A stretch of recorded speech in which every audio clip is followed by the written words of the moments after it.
Hi, welcome everybody to the 2022 Gaudy Boy Poetry Book Prize Finalists Reading. My name is G. Leong Ko. I'm the publisher and editor-in-chief of Gaudy Boy. And we're so pleased that you have come to join us for this reading from wherever you are around the world. This reading, the intention is really to honor the tremendous achievement and accomplishment of the 5 finalists of this year's Gaudy Boy Poetry Book Prize. They are Krishan Mistry, Miguel Barretto Garcia, Kenneth Constance Low, Jim Pascual Agustin, and Marco Yen. In a minute, you will hear them reading from their manuscripts and get a sense of the great achievement of their work. We're also very happy that our prize judge, Yeow Kai Chai, is able to be with us for this event. He will be introducing them, and after 5 readings, he will be announcing the winners. I would just like to remind everybody that if you prefer to actually look at the speaker view, you may do so by clicking the view button at the top right corner of your Zoom screen, right? That will allow you to see the bigger picture of whoever is reading, right? I would also ask everyone to mute yourself during the readings so that the reader will have the full attention of this meeting. Right. First of all, the Gaudy Boy Poetry Book Prize. What is it? It is an annual book prize given to an unpublished English language manuscript by a poet of Asian heritage residing anywhere around the world. We have given out the prizes for a number of years now, and this year we are so excited to have such a crop of fine finalists. The book prize comes with a prize purse of $1,500 as well as publication in the US and in Singapore. It will be published by our press, the Gaudy Boy Press, whose mission is to publish poetry, fiction, and literary nonfiction from around the world by Asian authors. I'm here going to put the link to the Gaudy Boy Press in chat so that you can click on the link and find out a little bit more about us. We have also set up a translation imprint last year. So besides publishing English language books, we've also started publishing books in other Asian languages. And our most recent title from our translation imprint is Amanat, a collection of women's writings from Kazakhstan. So as you can see, we cast our net very, very wide for what we think is the most interesting writing coming out of the different Asias. Gaudy Boy is an imprint of Singapore Unbound, which is a New York City-based literary organization, a nonprofit, right, run by a team of people. I'm going to put the link to Singapore Unbound, all right, for you, because Singapore Unbound, besides publishing books and a journal, also organizes events of all kind. So we're very, very excited about the upcoming 5th Singapore Literature Festival in New York City, which will bring together writers from Southeast Asia as well as the Caribbean for readings and discussions about society as well as literature. So please come to the events. There are a mix of in-person as well as virtual events. Check out the festival program at the link given in chat. Sign up for the event. We're very proud that all our events are free and open to everyone. Now, of course, all this cannot be done, all right, without the help of an exceedingly wonderful team of people, some of whom are actually here with us today. I believe I see Kimberly Lim, our managing editor. So I'm going to put her on the spot so that she can just say hello to everybody. Kimberly, would you? Hello, hi everyone. Thank you, Kimberly. I also see one of our assistant editors in the meeting, Judy Luo. Judy, would you like to say hello to everybody? Hi folks, so excited to be here. I loved reading all the entries this year, and this is my favorite part, which is actually getting to see y'all read them. So really looking forward to it. Thank you, Judy. And another assistant editor, Letitia Kyok, is not with us today, unfortunately, not able to be with us today. But really, the four of us, myself, Kimberly, Judy, and Letitia, were the ones to come together to read through all the manuscripts and to select the 5 finalists, right, for today's event. After which, of course, Yeow Kai Chai reads through the 5 manuscripts in order to select the winner. I also see, if I may just call out, the winner of our last year's Gaudy Boy Poetry Book Prize, Johnny Rondawa, who is actually in the house, so to speak. Johnny, would you like to say hello to everybody? Hi, everybody. Great to be here. Congratulations to all of the finalists. It's such a pleasure. I can't wait to read all of your work when it's in the world. And thank you, G. Thank you so much, Johnny. Yeah, for actually coming to join us for this event. So I just want to say a few words about our judge, Yeow Kai Chai, before handing this event, this meeting over to him. Who is Yeow Kai Chai? He is a Singaporean journalist, fiction writer, and poet. His most recent book, One to the Dark Tower Comes, won this year's Singapore Literature Prize in English Poetry. For me, his poetry has always been so open-minded and hospitable to all kinds of influences, from the classics to pop culture. And yet, at the same time, it is always exact in its effects. We're so happy that he has brought his very discerning eye and ear for what is original and individual and humane to the judging of this year's book prize. So in a moment, I am actually going to be putting his Instagram link on the chat so that you can actually get to know him a little bit better, as well as a link, all right, to his Singapore Literature Prize winning book. Yeah, now Kai Chai, over to you. Thank you, Ji Leong. Good evening from Singapore, where I'm at. It's 10 p.m. in Singapore. And thank you, Ji Leong, for the wonderful job and of course, his team. But first of all, congratulations to Ji Leong for winning the Singapore Literature Prize in English Fiction for Snow at 5 p.m. since he mentioned mine, so I'm going to mention his prize as well. And of course, a wonderful first time meeting all the finalists.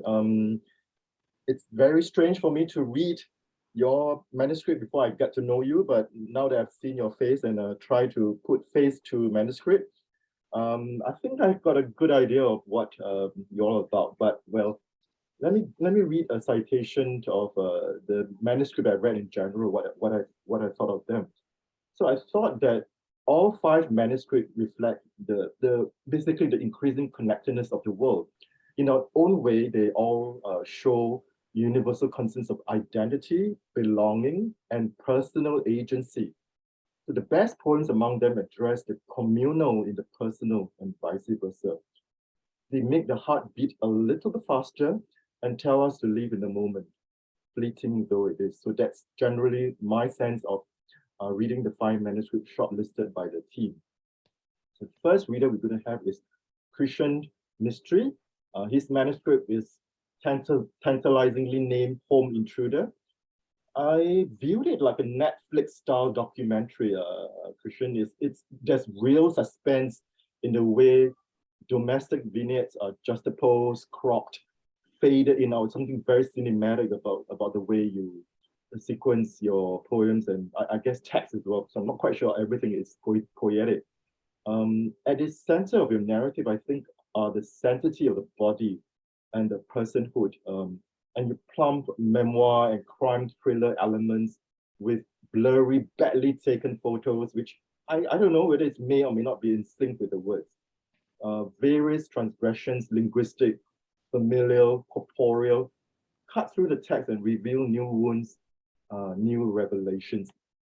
It's a pleasure to read Krishan's manuscript. I'll leave Krishan to read some text from his manuscript. Great, thanks so much everyone for being here, especially for those. I'm based out of Brooklyn here, so it's nice and early on this Sunday morning.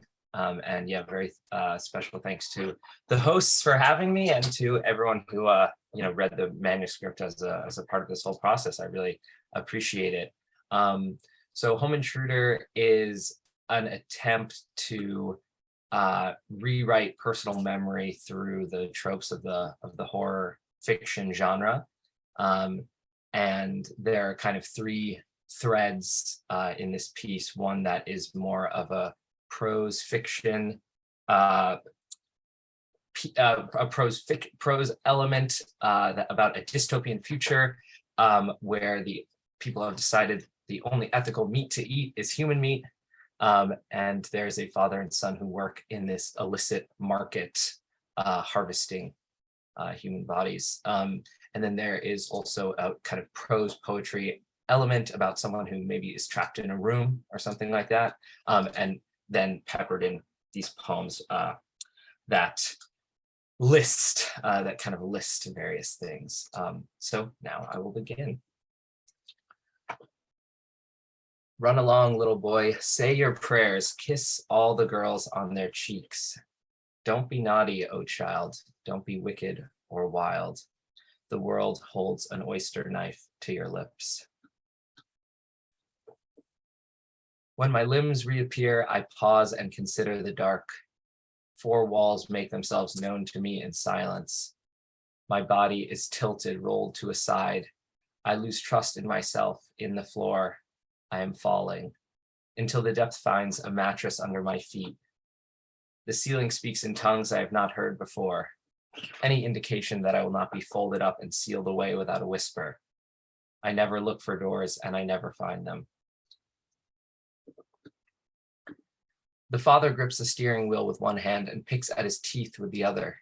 In the passenger seat, the boy sits in silence, watching the passing scenery. The father's eyes scan the horizon. The boy's hands are folded in his lap. Morning will come soon. In the rearview mirror, the boy stares at the scar on the forehead of the hitchhiker sitting in the back seat. He noticed it the moment they pulled over and offered to take him on to the next town. The blemish arches gently over the man's right eye as if someone had tried to draw in a second eyebrow. The man doesn't notice the boy's stare.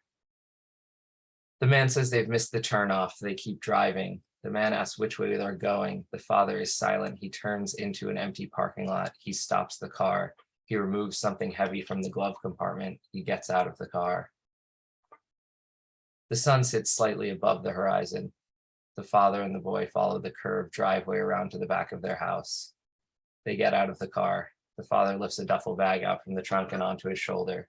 The boy follows him inside. The belongings of a windowsill, one toy soldier, a bar of soap, a tuft of hair tied with a red piece of string, a knife to open a letter, the sound of an alarm clock, something small, a fork, cold tea.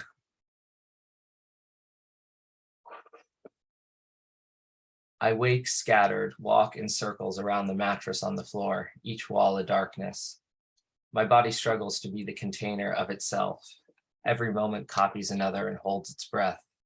I close my eyes and know that I will open them into her fingers, drawing out my body in a new fold, somewhere I have never seen before and will never see again.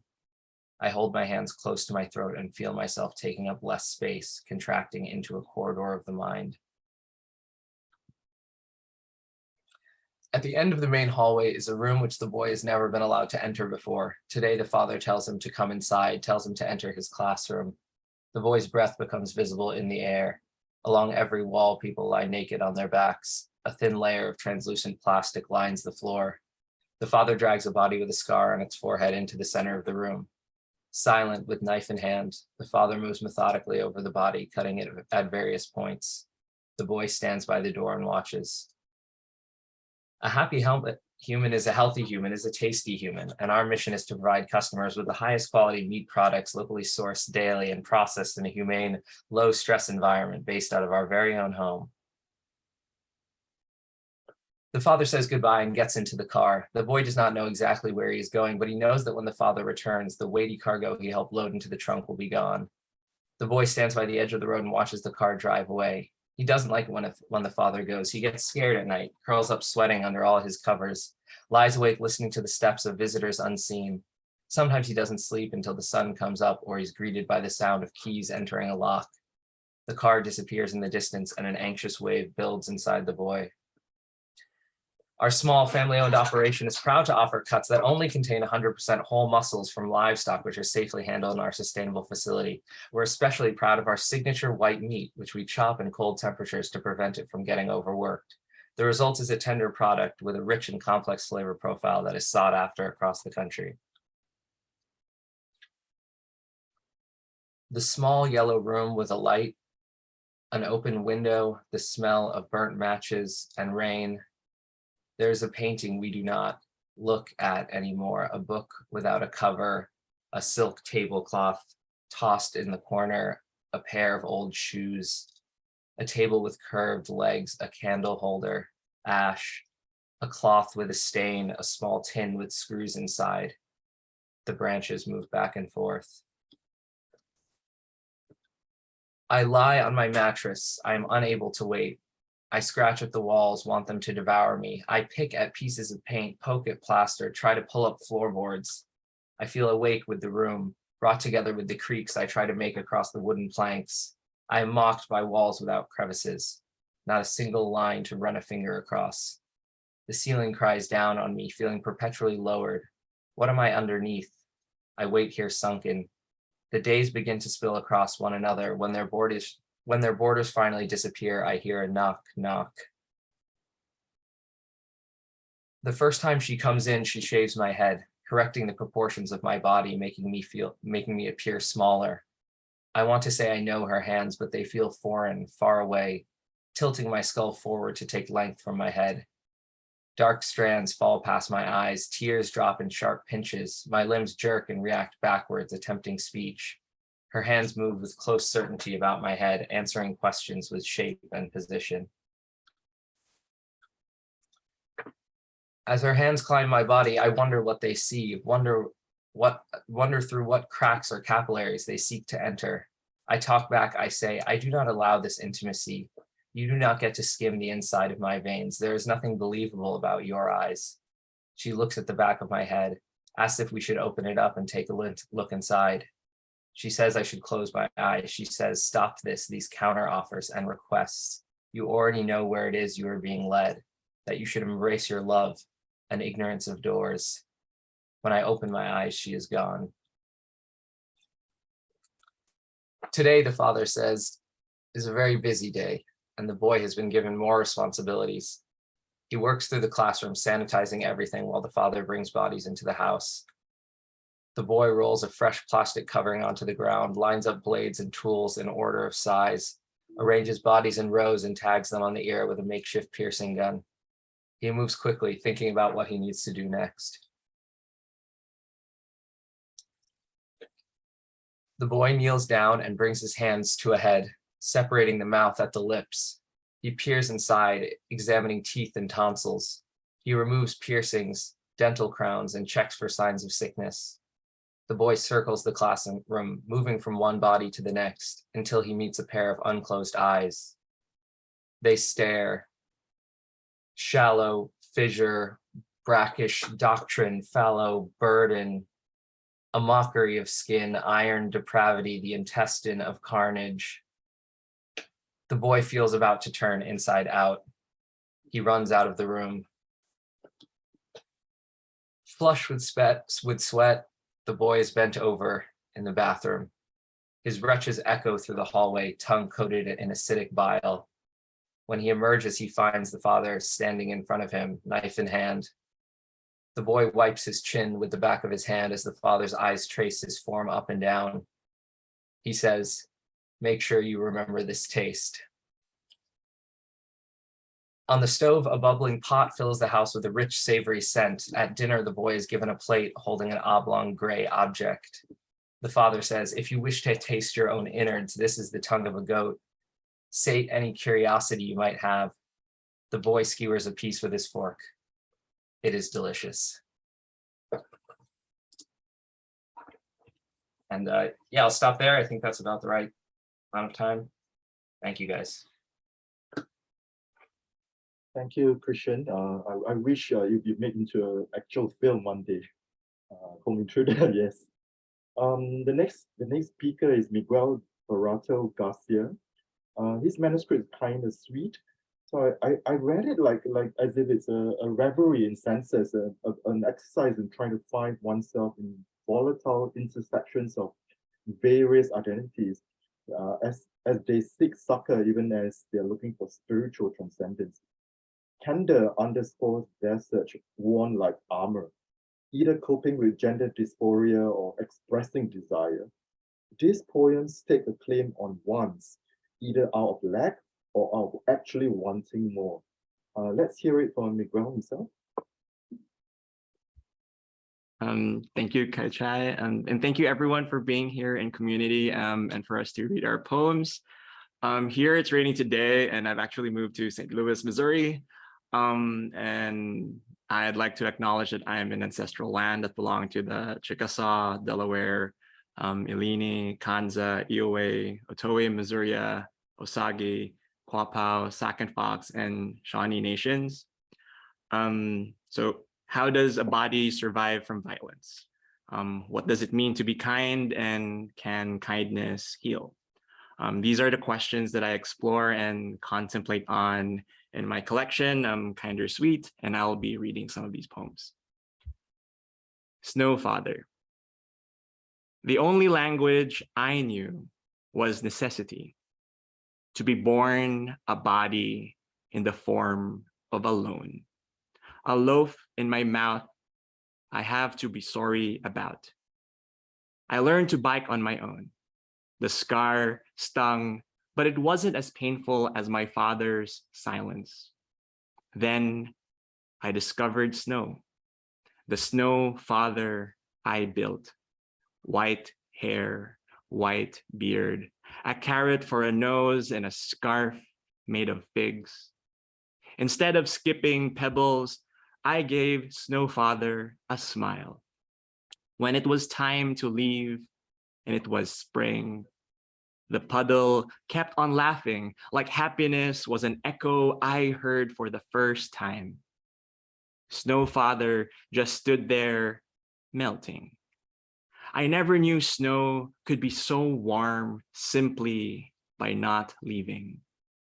I never knew I could also be heard and not just listen to my father's swarms, or how fathers could be lovers to their sons. Forgive me if fatherhood is a foreign language, or I never knew sons can be children too. I learned that snow melts in spring, and fathers teach their sons to pedal on their bikes. That ghost do listen.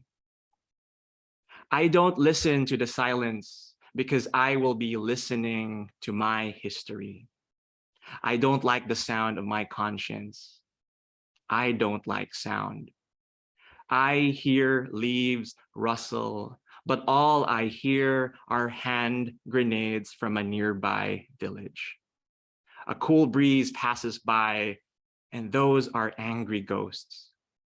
The history they took with them, no one will remember. I don't want to remember history. When I remember boyhood, they are toy soldiers opening fire to a big doll holding a cup of rice. I was born between rice and minefields. Above the table that is my tongue, I carried the host of my country's broken backs. I was born on a bamboo boat, meaning my mother loved me but never intended for me to live in the midst of war. Mother chose only the bed to deliver the baby. She did not choose to be a mother, even if she knew she wanted to. I don't like the sound of my voice. It reminds me too much of her. Songs, they haunt me in the silence. I don't like to listen to the silence. If I do, I am allowing my mother to live again. The kindness of forgetting. A body lying in bed, a stasis of sleep paralysis, a wakefulness when some body is on top, like every other man whose vocabulary is limited, who does not know the meaning of consent. I used to be a boy. I like to think I was a good boy when daddy flipped me over and decided he'd do it bareback. I wander in my meanderings during sex. I don't know if I should eat a grape and swallow it without chewing. To be choked by your master, is it endearing? I learned to embrace clawing my fingers on my arm. It is joy than to be numbed. I complain about numbness to my therapist. I have tried antidepressants, raves, Molly, BDSM, even as cutting a tree in the forest and watch the birds fly and carry the remainder of my boyhood. I forgot how to smell a good morning breakfast. The sound of what used to be feet of children populating the house with shrieks and giggles. I go back to that world when a client opens the door and I enter into forgetting. I do not ask their names. They all look alike. Fathers and ex-male lovers, like every other man who does not know I didn't like it. I am no man hater. I am no man either. I tell my therapist I wish to wake up forgetting, drown in a dreamscape, smiling after the 10th sleeping pill. I am awake though. Every morning, I wake to the sound of forgetting, of the body that forgot they had a body. I sit on the opposite end of my therapist. He asked, why a male therapist? I have forgotten that some men are also kind. And I'll guess this is the last poem that I'll be reading. It's called Saudade. I bike along the coastline of Portugal, and there is no gender in the language, only the smell of salt from the sea and sweat dried on my baked skin. I'm living my eat, pray, love moment, meaning I'm no self-help guru leaving a marriage, but just one insignificant traveler soaking my sandals on seawater, watching moonlight from a yellow brick road on the sea. The Swedes call it mangata, and I take it like a gift while I left the saudade linger in my mouth like the sweetest nothing I've tasted for the first time. I watch the surfers in Faro ride the waves while the fisherman from afar is casting a wide net to catch starfish and forgotten history. On the beach, the pages from Saramago fills like quicksand, comma, just to catch your breath, comma, as if print is meant to be spoken, like all love letters and poems. I didn't write about my biking from Faro to Cascais until many years after therapy. I want the secret for myself. Once out, the lost blue diamond of a sunken ship will become the center of exploration, and all lost treasure will be found into their destruction. In laboratories and museums, the body becomes a spectacle of attraction, efforts to preserve. I just want to bike into my no return. Let my body live an organic life, tangible ghost with tangerine skin. the orange sun and fado music lingering somewhere like hope, waiting to be discovered, but refuses to be found. Thank you so much, everyone, and enjoy your readings. Thank you, Miguel. Your reading is moving, very, very visceral. I really feel that the poems are written with completely authentic, obeisance to the beauty of your feelings and words. So, yeah, okay, I think I'll just leave it there. So, the next speaker we have is Kenneth Constance Low.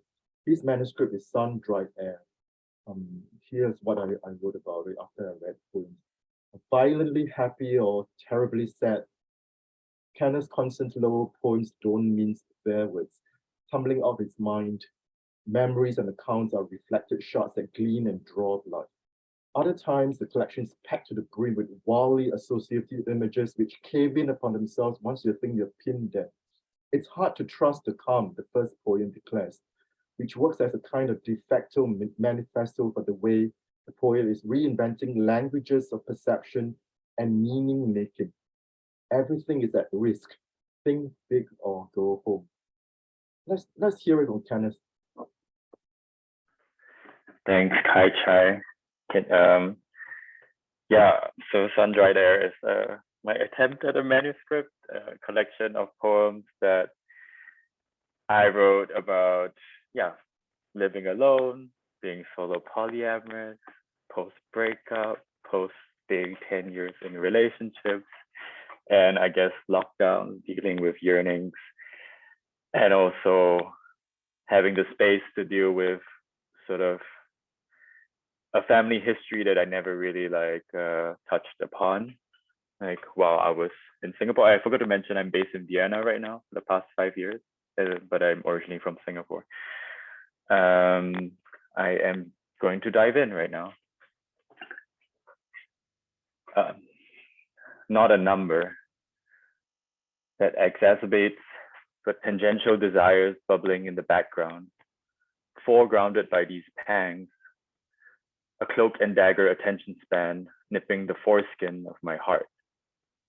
Starboard decks deal a constant, nagging, unsettling veering from their own bets. Comets wavering as they come closer into my orbit, or I into theirs, and somehow gravity seems so much more malleable now than 2009, when my head was an apple riddled with wormholes and my ego locked in a crypt up 7 flights of fancy near a plum sea, where waves loiter, refusing to leave, and fragility was a word you used to describe boiled asparagus on a bed of economic bihun. There is a chain that lies beyond daisies, that engulfs expectation, a constant anxiety that plagues the mother, the kindergarten teacher, the monarch butterfly. They all crave the children getting along, caterpillars in May, clamoring for spring herbs and social approval.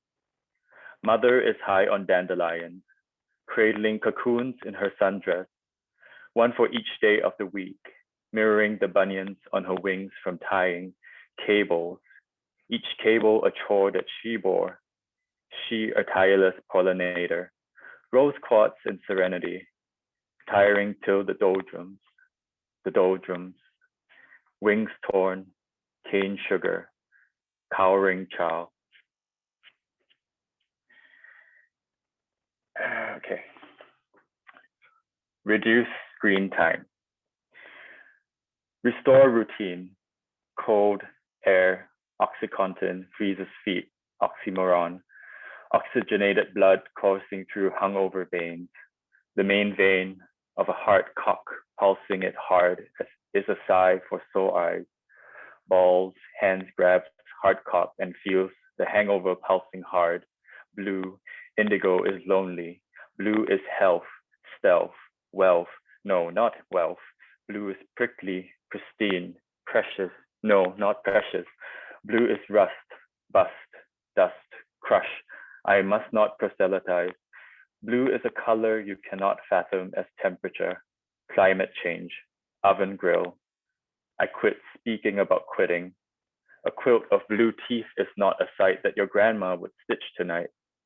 I miss the opportunity to deduce my mental chemistry. The day is always a non-fungible conclusion. Along strolls the spark of recognition. Circuit is broken. I cannot recall a time when the second hand was stale. You sell the mirror and obscure my reflection. The minute tells the tea not to spill. Courage cannot be a number. The dot is red. The dot is red.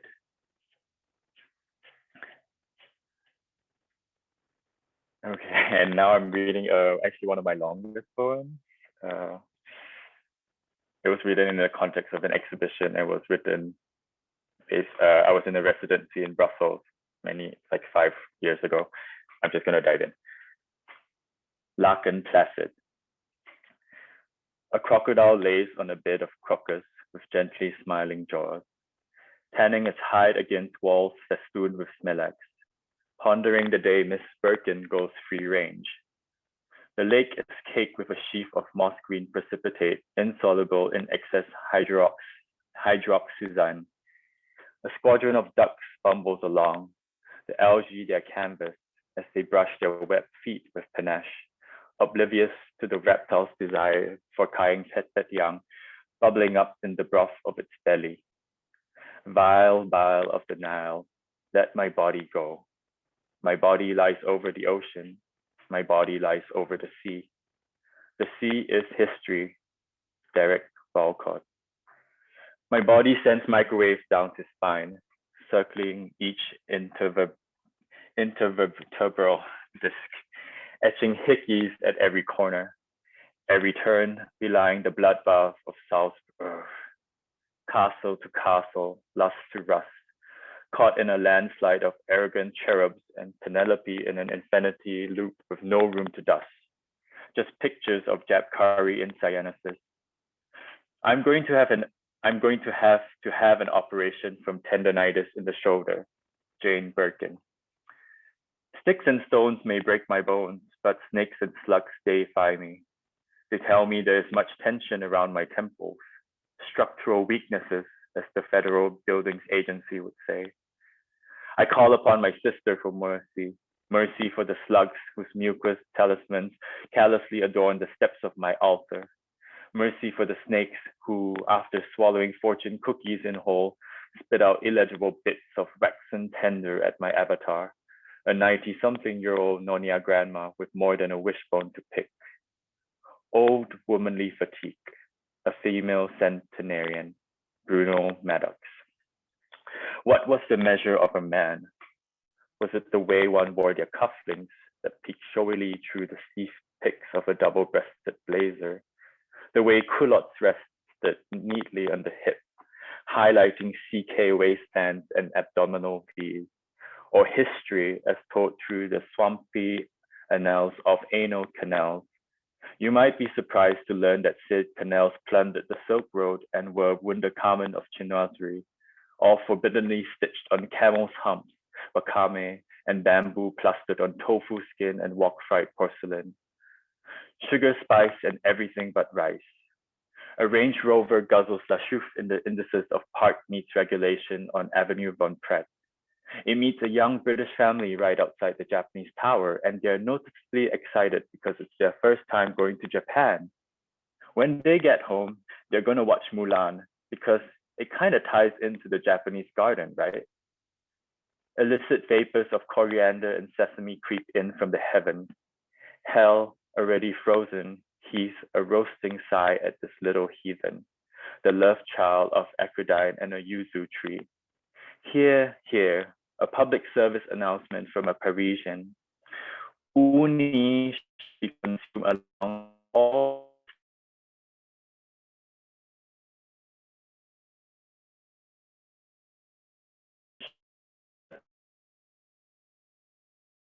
all with ingredients.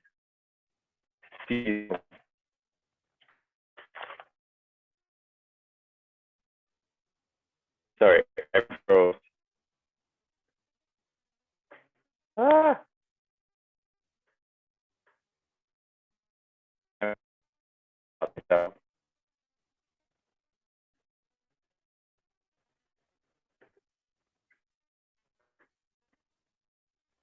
Uh,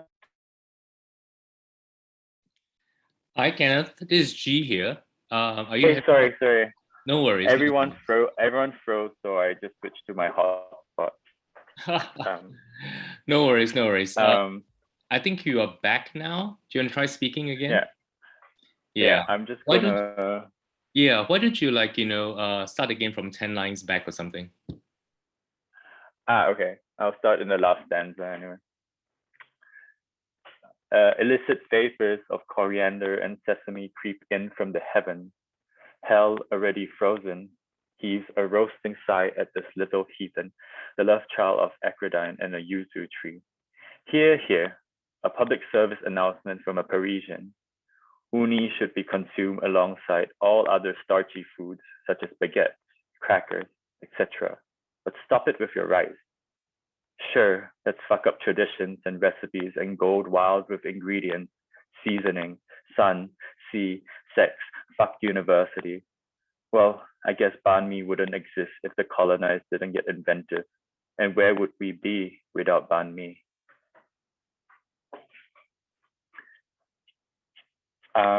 Yeah, I think I have like 2 or 3 more minutes, I believe. Okay, I will read a couple more poems.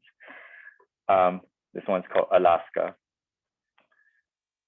Closing this chapter is more like a giant trash container, always in different states of undress, sheathed in a thick gloss that suffocates while preserving them roots in a state of irrevocable rot.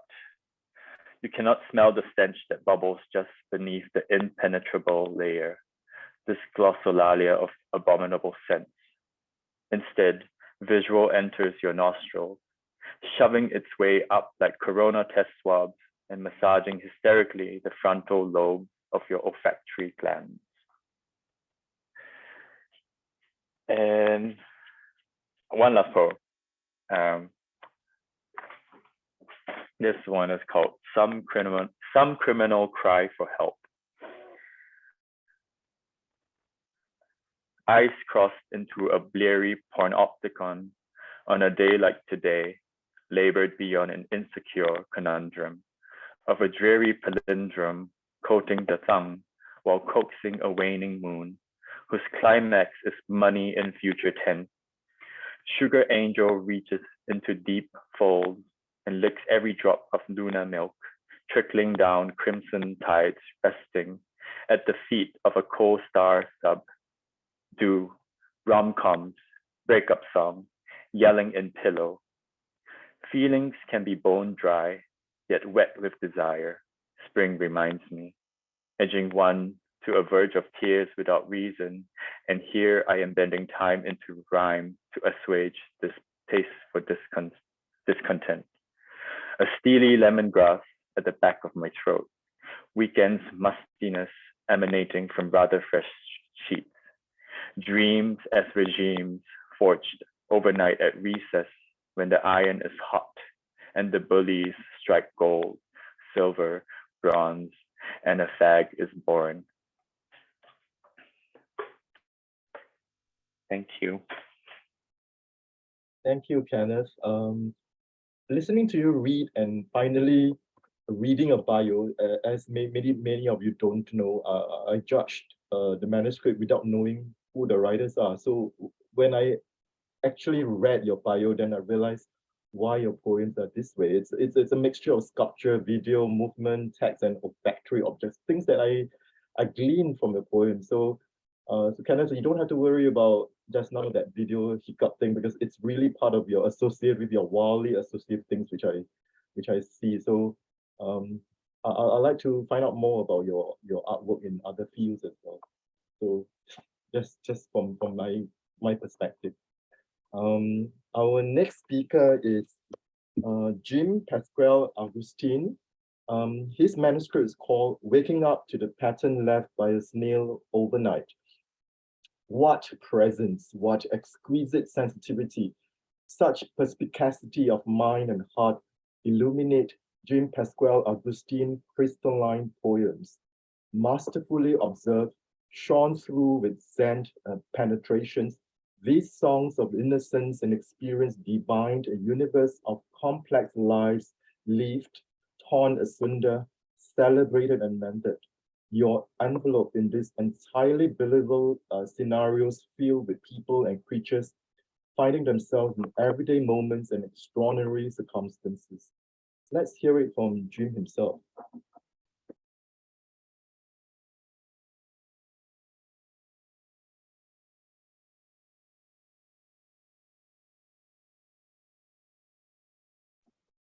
Jim?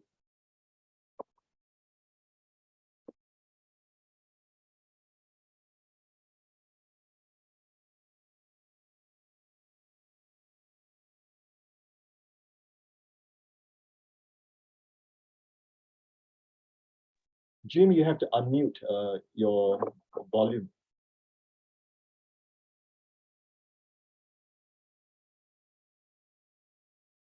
Jim, we can't hear you. You have to unmute.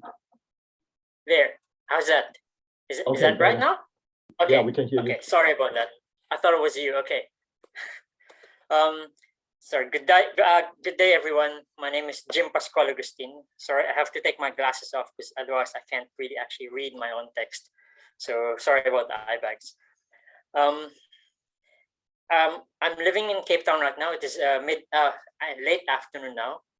I wish to thank the selection panel who first thought that my manuscript had some worth.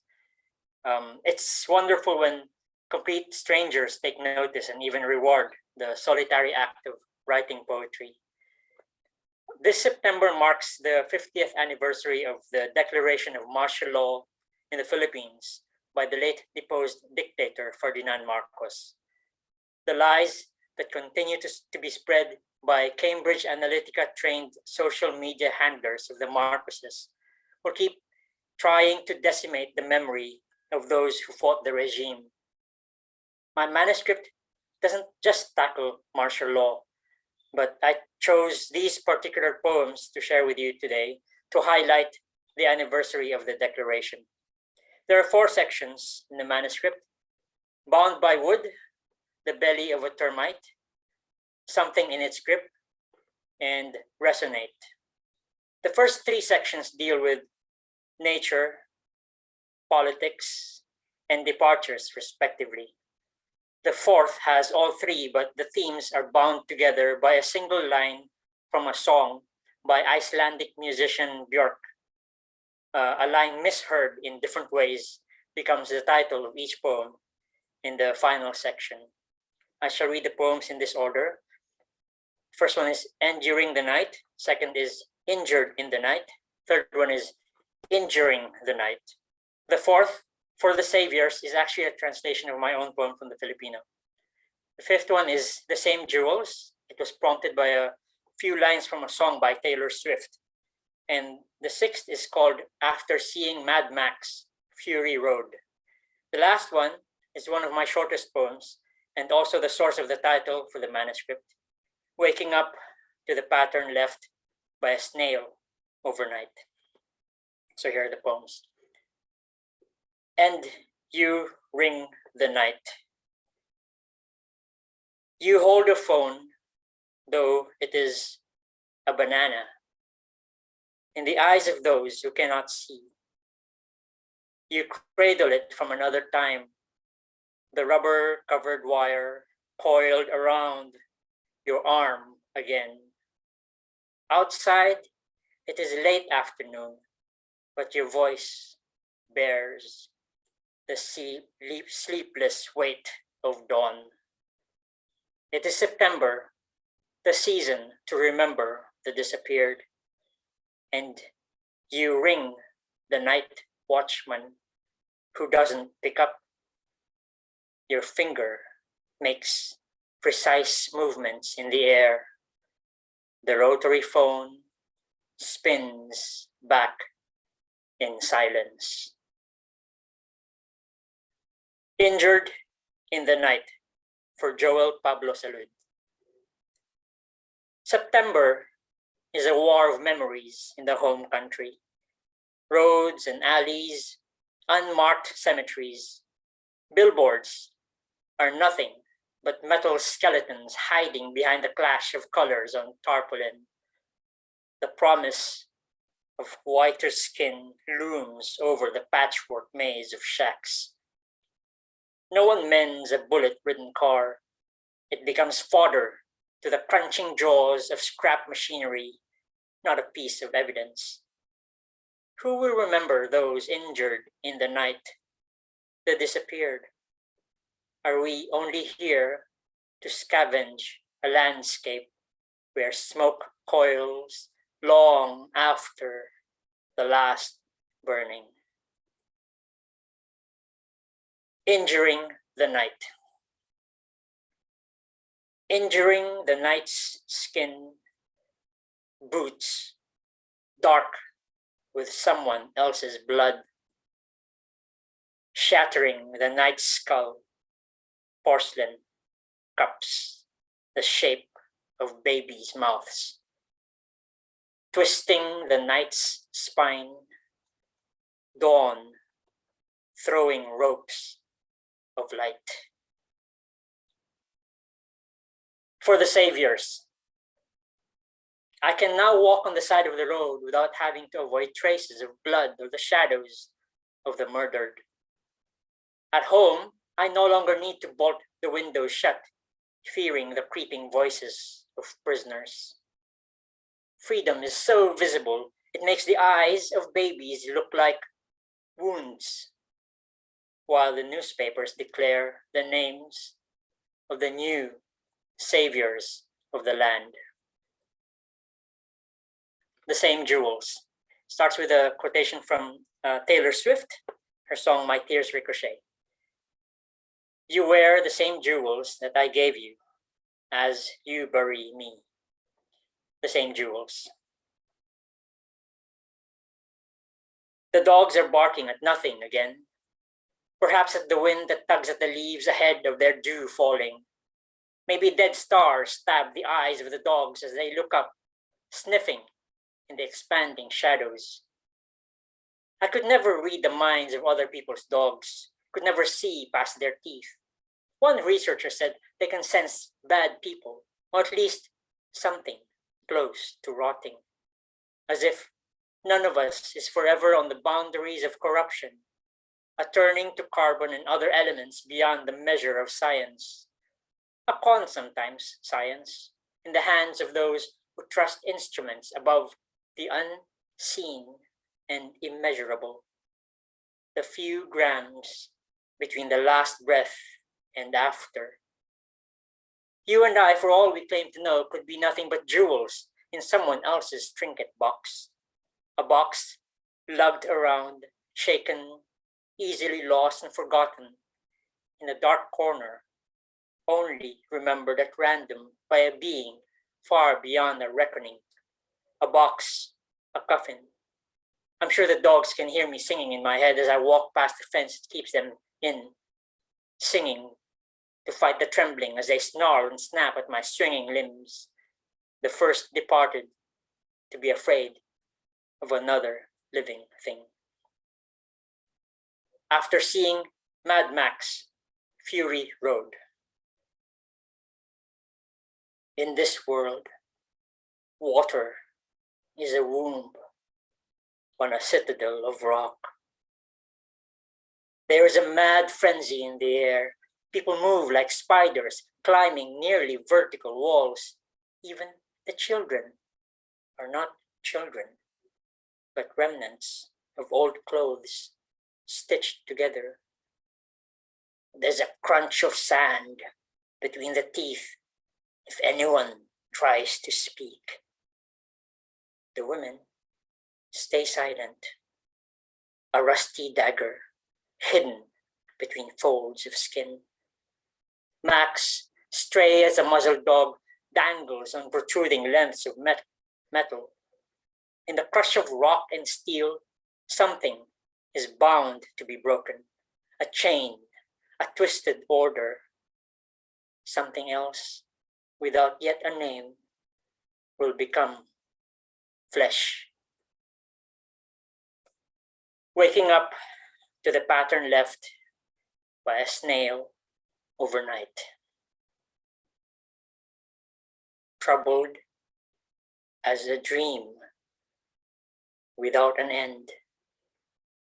It is all water and glass, this world bound by wood, not knowing it was a window.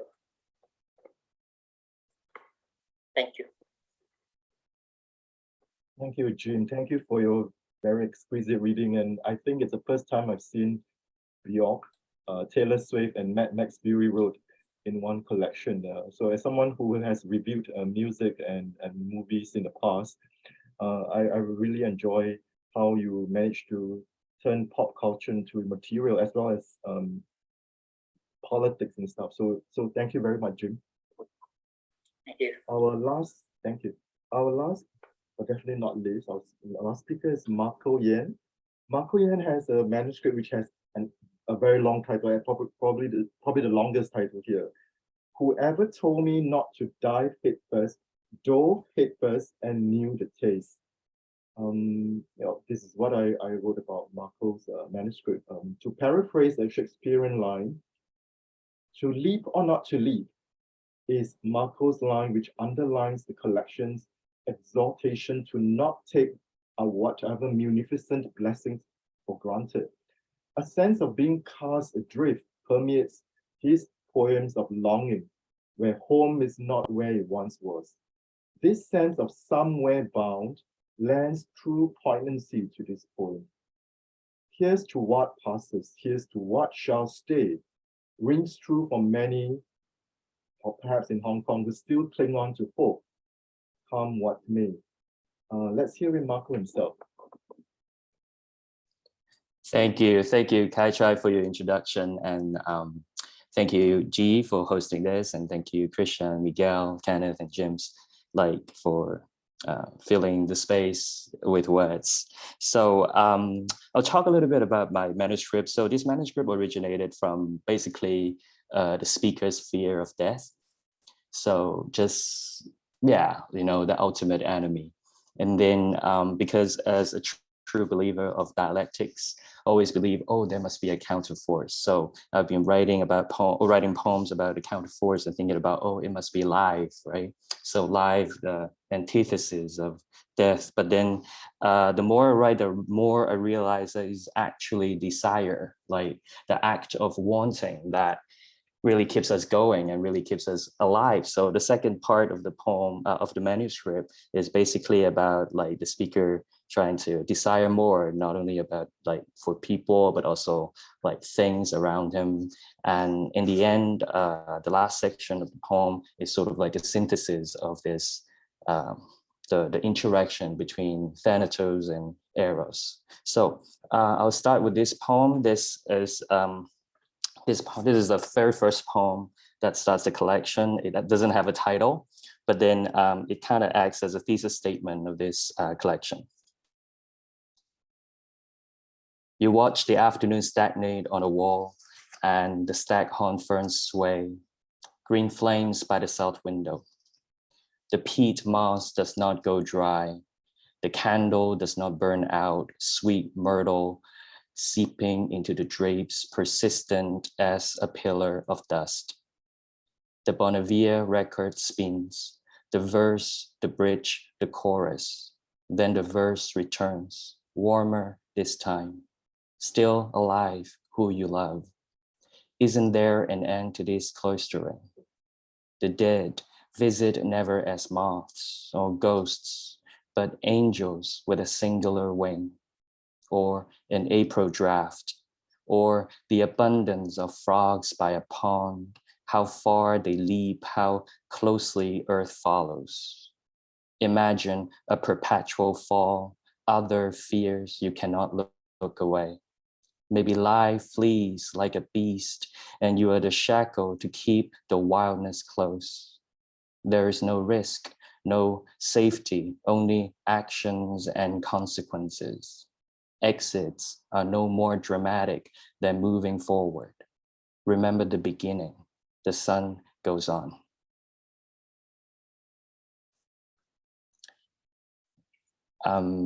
Now this is another poem about dying. Hereditary. Adamant, incessant, the snow and I were not calm tonight. Specks flit, splinter like the living who seek each other, then disengage, not conquest, but natural repetitions. I walk out and recite the names I will not call again, the way my father would do when reaching out to the dead, paper tributes folded in the shape of blooms, gilded squares in orange frames, faux notes to the underworld. Whatever they want, he'd say, and stoke the flame in the barrel. Gaudy chrysanthemum ablaze, the rod seared black, cinder surging, I knew I was born with this fright in me, this fascination with the settlement of everything now holds me down. When I trudge along the deepening path, holes open, wet mouths waiting to be filled. But what can I give? Down there, the embers are cold, white, inviting.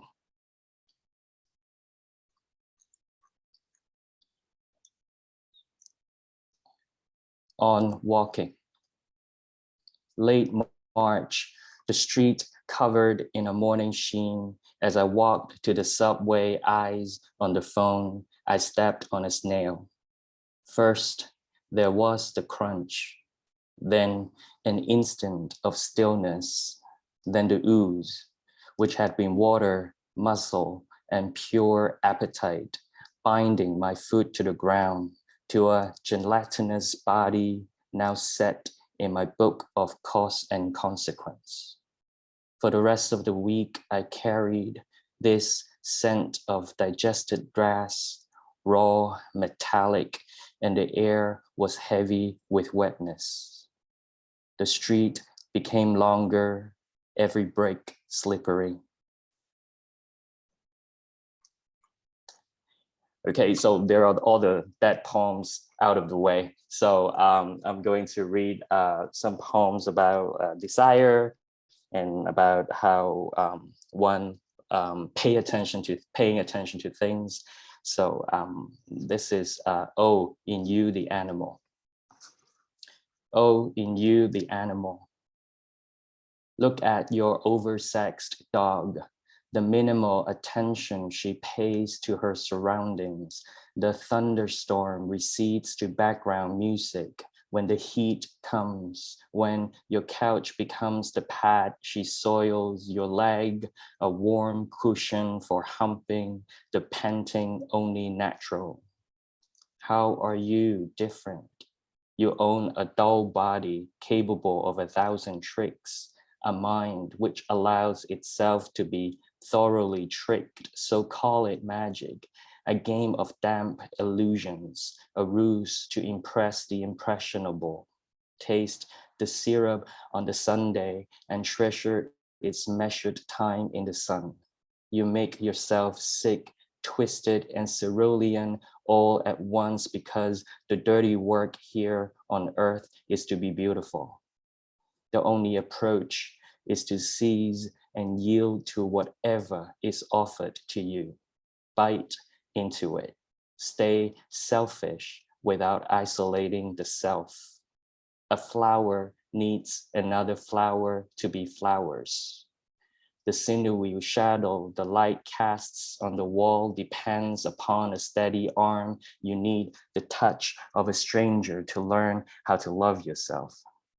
When you guide the hen to its rightful place, the rest again is background music. The first verse, the laughs, the chorus, and infinite moan.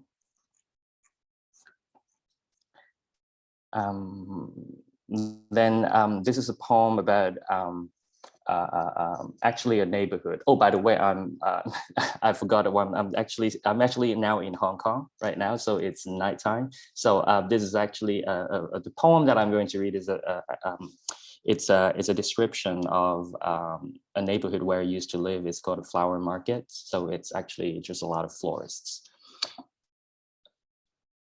Obad.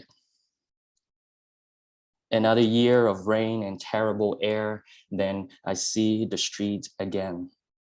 This one here with a blue bucket by the curb catching water, and in it, a spoiled sunflower trying to summon light.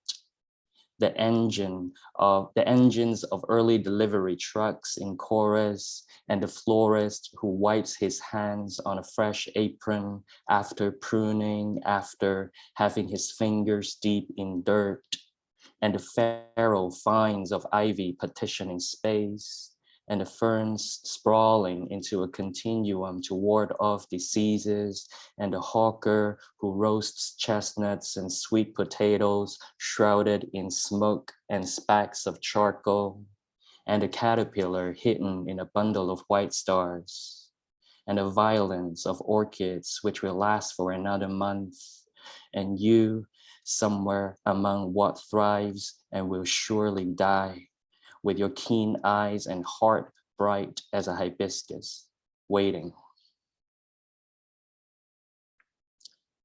So I'll probably close with this poem. This is sort of like the poem in the last section. In the last section of my manuscript, there are quite a number of poems about what happened in Hong Kong a couple of years ago, before COVID, and there are quite a bit of upheaval. And then I think this is one attempt to capture what really happened, or at least from my perspective. This is called Arrows. Arrows. On a balcony in a city burnt to a hunting ground, about to be burning again, I see my people and all the arrows we arduously follow, so many pointed heads in green and yellow directions everywhere, in train stations, bus stops, pedestrians' ways, so much muscle locked in cows and feet dedicated to the stream rushing forward, or the right moves, not enough false steps, not enough stop signs, or room for U-turns, or rivers who climb upstream, cutting back to their source where mistakes are still open to unmaking. Remember Jay Gatsby, who thinks his star will go on with a luminous streaks, which seems to last forever. If only we pause to look back and feel happiness. So many waking hours, so many bull's eyes to hit in this arena, this ruin, all these men holding the darts, so many compasses pointing north, the winds all austere and no Aquilo, so many expectations on the fire ahead when each of us is a blind bug with a desire to combust and mark the air. Not enough tethers, not enough mischief or trepidation, or simply not drunk enough. Not enough beneficent stars in the deep swampy night of June to constellate or deliver a caution. Go no further, turn back now. Thank you, I think that's it. Yeah, thank you very much. Thank you, Marco. So perhaps I'd like to add on a bit about what I feel about your collection. So as a Singaporean, always looking at Hong Kong as a city in which these two cities have always been compared to the compliment, always admired Hong Kongers' sense of survival, creativity, and indomitable spirit. So I think your collection comes at the right time where very little has been heard from the Hong Kongers side, because it has been the room for freedom of expression has been curtailed. So I'm very happy to read the collection. I hope to hear more from you. Okay, so I think, G, do you want to say something before I announce? Okay, so before I announce, perhaps I just want to sum up by saying that it's been it's not an easy task, and I know how subjective it is, and I'm only one individual. So whoever, I don't want to put you all, like tease you all, but I just want to say that all manuscripts are wonderful in their own ways, and I just base it on my own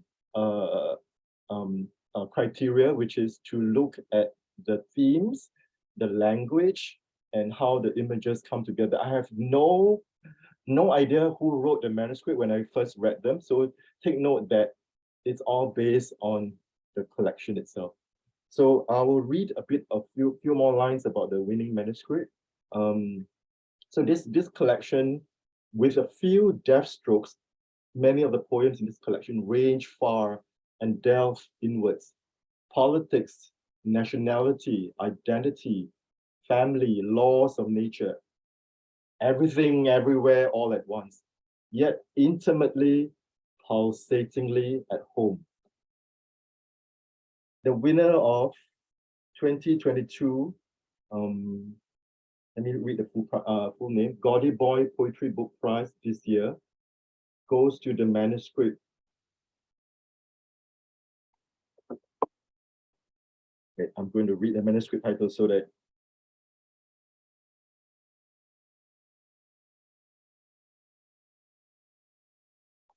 goes to the manuscript Waking Up to the Pattern Left by a Snail Overnight by Pascual Agustin.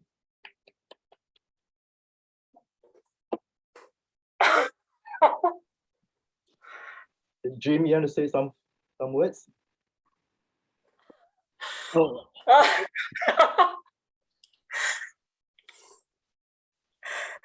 Sorry. Thank you.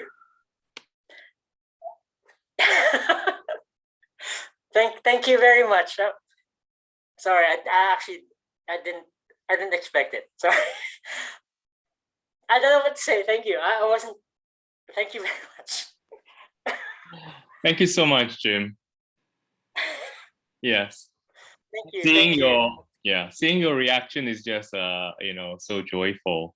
I really would like to thank Kai Chai for actually judging the 2022 Gaudy Boy Poetry Book Prize, and giving us very perceptive words about each of these manuscripts. Thank you so much, Kai Chai, for doing this. And we want to congratulate Jim, of course, for winning the Poetry Book Prize. We are so pleased. Thank you. We're so pleased and honored that we will be publishing your manuscript. All right, Waking Up to the Pattern Left by a Snail Overnight in spring 2023.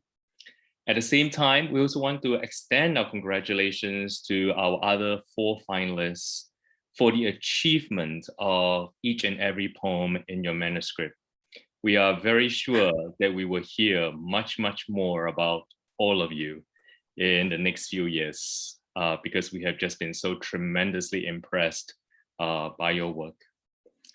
And finally, I also want to say a big thank you to our audience who has been listening so beautifully and attentively to all 5 of our poets. The Gaudy Boy Poetry Book Prize will return again next year in the spring. All right, and please consider submitting your work to the Poetry Book Prize, or encouraging a friend or a family member to actually submit to us. We really would like to highlight, to promote Asian voices from around the world where we are. And it's so wonderful to have such a diversity of voices in our list. Well, we've come to the end, the official end of this event. And thank you so much to all our readers. Thank you again, Kai Chai, for more or less emceeing this entire event so that I can take a back seat. And if you feel like actually, staying around just to chat more informally, I'm going to keep the Zoom meeting open for a little while. But otherwise, this is the official end of the event. I'm just going to put once more the link to our organization, Unbound, where you can actually find a program for our upcoming 5th Singapore Literature Festival in New York City. So we really, really hope that we will see many of you at a festival, whether in person or virtually. Please sign up, please come by, say hello, because we love to meet all of you. Thank you, everybody. Thank you.